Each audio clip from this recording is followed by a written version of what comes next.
My younger brother picked up the gift my daughter had spent weeks making. He laughed, flipped it in his hand, and said, "Cheap, worthless trash." Then he tossed it across the room, not hard, just careless enough to sting. It clipped Kendall's shoulder and slid across the hardwood, red ribbon unraveling like it was embarrassed to exist. 3 conversations stopped at once. Someone cleared their throat. I didn't move. I didn't speak. The silence felt heavier than shouting ever could. Kendall stood frozen beside me, her fingers still stained with dried glue and marker ink from the night she'd stayed up past bedtime finishing that gift. She'd wrapped it herself in brown craft paper, folded with the kind of focus only kids have when something matters deeply. I saw her eyes flick down, not to the gift, but to my face. She wasn't watching her uncle. She was watching me, measuring what safety looked like in that moment. Gage leaned back in his chair like he'd just made a clever joke. He wore his confidence loud, even when his voice wasn't. Designer watch catching the light. Phone face down beside his plate. He didn't apologize. He didn't look at Kendall. He looked around the table instead, checking reactions, feeding on them. That had always been his way. Test the room. Claim the space. Let discomfort belong to everyone else. This was supposed to be a quiet family dinner at my parents' place in Plano, Texas. Pot roast cooling in the center. Wine glasses half full. The kind of evening that pretends history doesn't exist if everyone behaves long enough. Gage had arrived late, talking about a new investment property and traffic like the world waited for him. Kendall had been nervous all afternoon, rehearsing what she'd say when she handed him the gift. I felt the familiar pressure rise in my chest, the instinct to smooth things over, to explain, to protect everyone's comfort. I breathed deep, realizing how I reacted now would teach Kendall far more than yelling ever could. My calm wasn't weakness. It was control. And as I looked at my brother smiling at nothing, I understood this wasn't just about a gift. It never had been. That realization didn't come with anger. It came with clarity. Standing there, watching Kendall press her lips together so she wouldn't cry, I wasn't thinking about the gift anymore. I was thinking about how many times I'd swallowed moments like this before. How often silence had been the price of peace in my family. Gage hadn't just crossed a line that night. He'd stepped on one that had been drawn years ago, one I'd been quietly standing behind alone. Because in my family, Gage had always been given space before he ever earned it. Clyde and Marlene called him driven. Ambitious. A natural leader. At family gatherings, his voice filled rooms the way confidence is supposed to. He talked about opportunities, connections, future deals, always just ahead of where reality actually sat today. My parents listened with pride, mistaking volume for stability. No one asked for details. No one wanted to be the one to slow him down. I learned early that my role was different. I became the adaptable one. The reliable one. When Kendall was born and her father faded into missed calls and empty promises, no one stepped forward. They just assumed I would manage. And I did. Quietly. Without applause. Stability became my identity long before I realized it had a cost. Gage noticed that long before anyone else did. The first time he asked me for money, it wasn't dramatic. It was calculated. Coffee downtown, papers already printed. His tone light like we were discussing weekend plans. Just a co-sign, he said, sliding the documents toward me. Temporary. Low risk. Family helping family. My parents already knew. That part was revealed gently, like a door closing behind me. I read every page. What people don't talk about with co-signing is how fast trust turns into liability. If payments stop, banks don't care about intentions. They care about signatures. Risk doesn't recognize family bonds. It recognizes responsibility. I hesitated. Gage smiled, but it didn't reach his eyes. You don't trust me?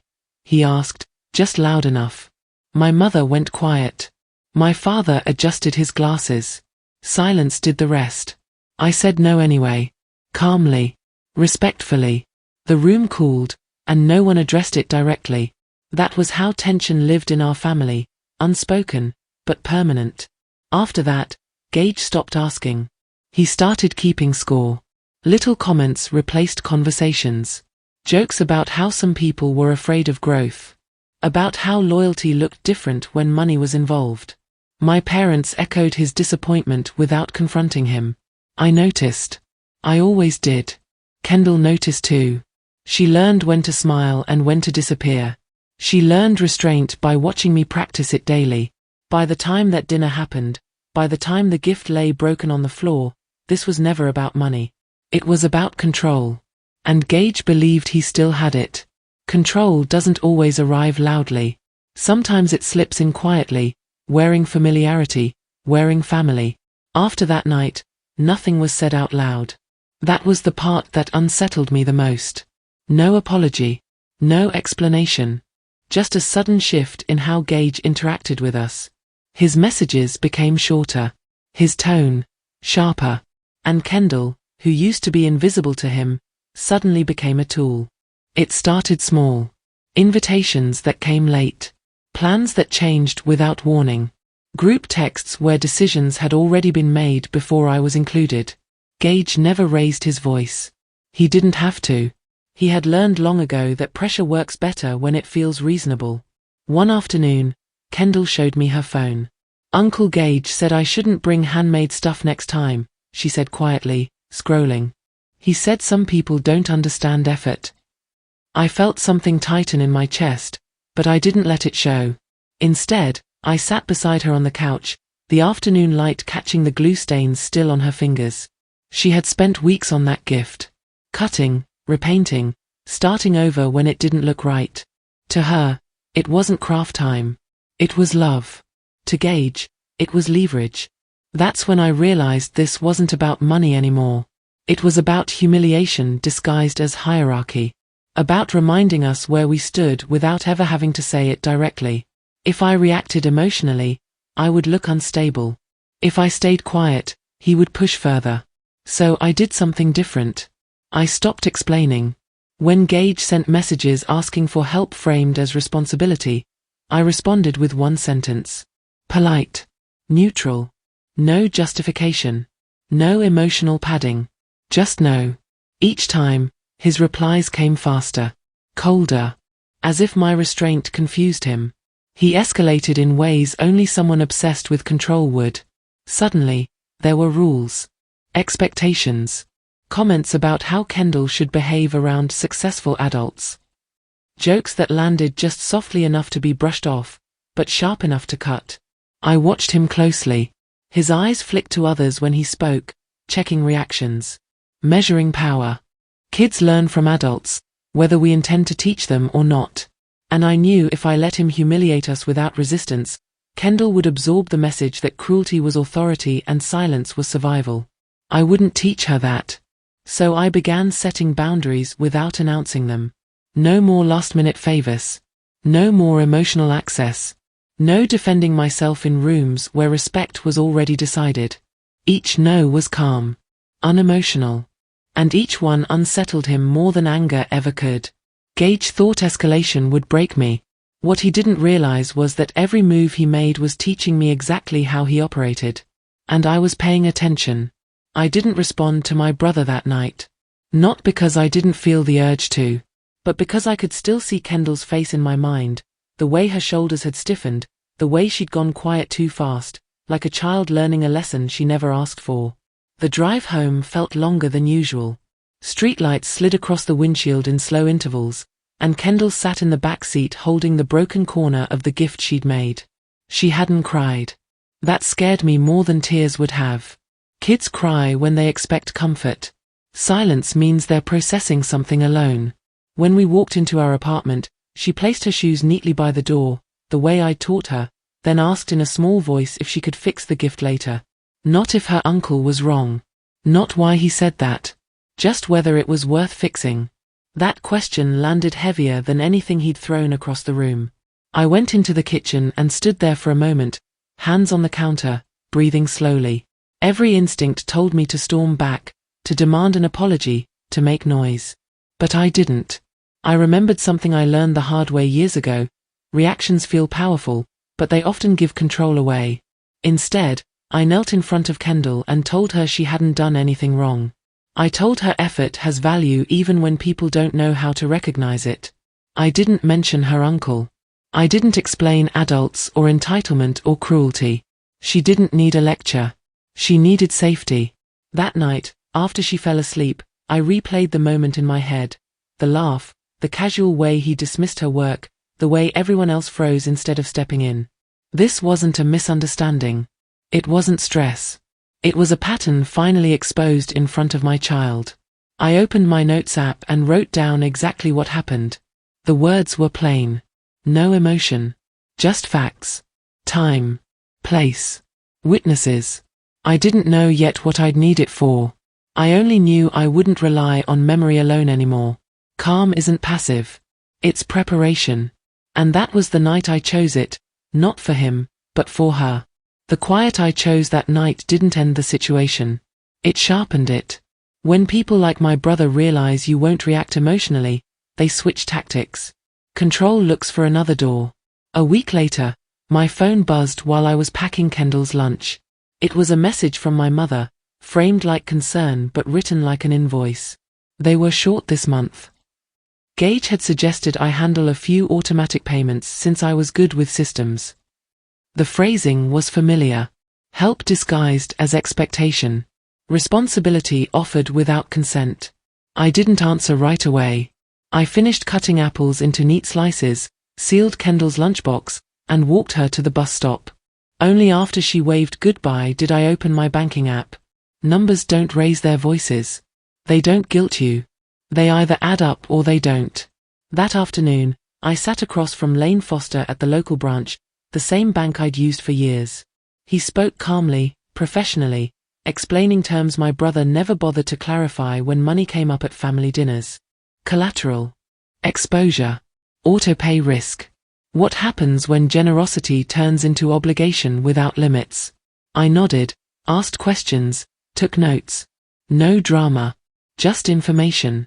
I agreed to help my parents, carefully. I set up auto-pay for specific bills, capped at amounts I could absorb without strain, routed through a separate account. No co-signing. No shared liability. Lane raised an eyebrow approvingly. He'd seen this before. Families who confuse love with access. At home, Kendall sat at the table coloring while I organized documents. She asked why I was working so much lately. I told her sometimes adults prepare quietly so problems don't get loud later. She seemed to accept that, humming softly as she filled the page with color. Protection doesn't always look like confrontation. Sometimes it looks like spreadsheets and boundaries. Gage didn't notice the difference at first. He never does. Control makes people sloppy. He assumed access meant ownership, that my silence meant compliance. Meanwhile, every payment, every transfer, every agreement was documented, contained, and reversible. Generosity without planning is just vulnerability wearing a nice outfit. And this time, I wasn't dressed for that. What happened next didn't stay private. It couldn't. When pride goes unchecked, it looks for an audience. The engagement party was loud, polished, and performative. Crystal glasses, rented smiles, and phones lifted at perfect angles. Gage stood beside me, steady but alert, while Kendall clutched my hand, excited by the lights and music. My brother thrived in this environment. Attention fed him. Then he did it. With a laugh too loud to be accidental, he raised his voice and turned our family tension into entertainment. A joke, wrapped in charm, about money, about who really pays, about favors people owe. Guests chuckled, unsure. A few phones stayed raised longer than necessary. I didn't react. I watched. Kendall's grip tightened. That's when I realized this moment was no longer about me or my brother. It was a lesson unfolding in real time. Public actions create permanent impressions. Online or offline, humiliation travels faster than truth. I gently lowered Kendall's hand and leaned down to whisper that dignity isn't loud, and respect doesn't need an audience. By the end of the night, my brother was still smiling, but the room had shifted. People remember discomfort. And Kendall saw it clearly. What you do in public doesn't disappear when the music stops. That night planted something powerful, early accountability, learned not through punishment, but observation. The embarrassment faded for everyone else by morning. For me, it turned into clarity. I didn't raise my voice. I didn't post explanations. I opened a folder.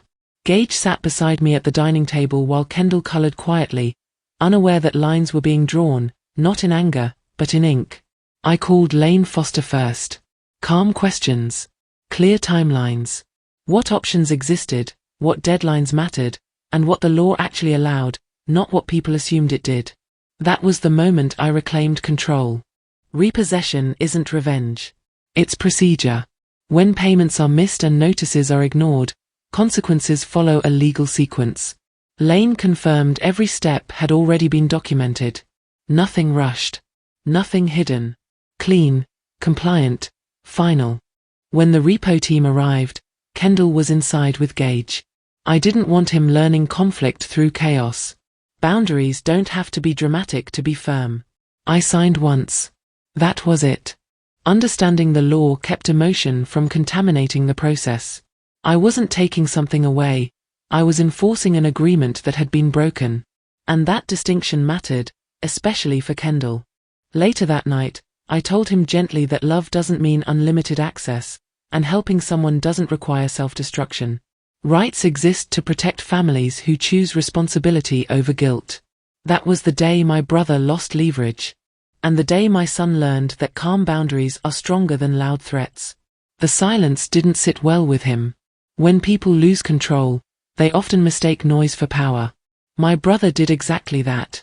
Messages came first, long, frantic, and accusatory. Then the calls. Each one louder than the last, as if volume could rewrite agreements or undo consequences. I didn't answer. Gage watched from across the room while Kendall played on the floor, building towers and knocking them down again. It struck me how instinctively children observe patterns. They don't listen to lectures, they study behavior. When my brother finally showed up, his anger filled the doorway before he did. He shouted about betrayal, about family, about how I had humiliated him. His voice rose. His face reddened. He wanted a reaction. I gave him none. Staying calm wasn't passive. It was deliberate. Rage feeds on engagement, silence starves it. Kendall looked up briefly, then back to his toys, unshaken. That mattered more than winning any argument. I told him, evenly, that discussions happen when respect exists, and not before. No insults. No theatrics. No exceptions. He left furious. I stayed grounded. That contrast became the lesson. Children remember who lost control and who didn't. Emotional regulation isn't taught in speeches, it's modeled in moments like this, when calm holds its ground while anger burns itself out. By the time the house felt quiet again, I realized something important had shifted, not outside, but within me. There was no rush now. No need to explain, defend, or justify. The chaos had burned itself out, leaving only logistics behind. Early the next morning, the repo team arrived, not aggressive, not theatrical. Just professional. Clipboards. Checklists. Process. Kendall stood beside me, his small hand wrapped around mine, watching without fear. I didn't shield him from the moment. I let him see how problems are handled, not with shouting, but with follow-through. The team confirmed details, double-checked documents, and moved with calm efficiency. There was no confrontation. No victory speech. Just closure in motion. As they worked, I talked to Kendall quietly about patience, how some solutions take planning, time, and persistence. That doing the right thing doesn't always feel powerful in the moment, but it builds stability that lasts. When the driveway was empty again, I felt lighter. Not triumphant, steady. Resilience isn't dramatic. It's the ability to keep moving forward when emotions have settled and reality remains. And that, more than any single battle won, was the lesson I wanted Kendall to carry forward. That night, after the house settled and the noise of the past weeks finally faded, Kendall sat beside me on the couch, legs tucked under himself, quiet in the way kids get when they're processing more than they can explain. The TV was on, but neither of us was watching. I could feel the weight of questions he wasn't asking yet. So I spoke first, not as someone who had won, but as a mother choosing what lesson would remain when everything else was forgotten. I told him that family is meant to be safe, not loud. Supportive, not demanding. And that love doesn't mean unlimited access to someone else's money, time, or peace. Family isn't an ATM, I said gently. And it isn't a place where disrespect gets excused just because you share a last name. He nodded slowly, absorbing it in his own way. I explained that boundaries aren't punishments, they're protections. That choosing peace over chaos doesn't mean you're weak. It means you value your future more than momentary approval. I wanted him to understand that self-respect isn't loud. It's quiet, consistent, and firm. As I tucked him into bed later, he asked if everything was finally okay now. I told him the truth. Things don't magically fix themselves, but when you choose calm over conflict, life gets clearer, lighter. And as I turned off the light, I realized this wasn't just the end of a conflict. It was the beginning of a healthier pattern. One where peace was protected, lessons were lived, and love no longer came with a cost. Months later, our life looked quieter from the outside, but stronger on the inside. The new home wasn't bigger.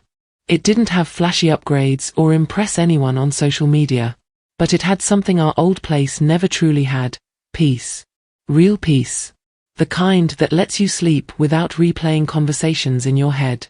The kind that makes mornings feel lighter. Kendall thrived there. I watched her confidence grow in small, steady ways. She focused better at school. She smiled more easily. She stopped flinching when voices got loud. Without anyone announcing it, she learned resilience, not from struggle alone, but from watching boundaries hold firm.